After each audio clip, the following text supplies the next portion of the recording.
السلام علیکم۔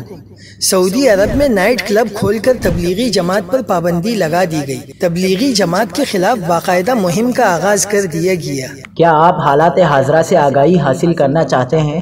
خبر کے پیچھے چھپے اصل حقائق جاننا چاہتے ہیں تو ابھی سبسکرائب کیجئے گلمل پاکستان کو اور ساتھ ہی گھنٹی کے نشان پر کلک کر دیں۔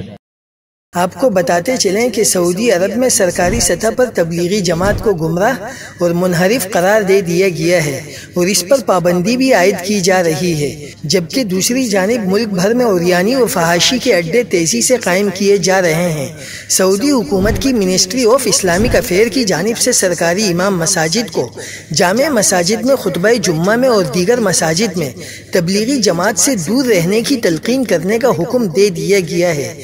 تبلیغی جماعت کو سعودی عرب میں الاحباب کہا جاتا ہے۔ سعودی حکومت کا کہنا ہے کہ تبلیغی جماعت ملک میں گمراہی پھیلا رہی ہے، جس کی سعودی عرب میں اجازت نہیں دی جائے گی۔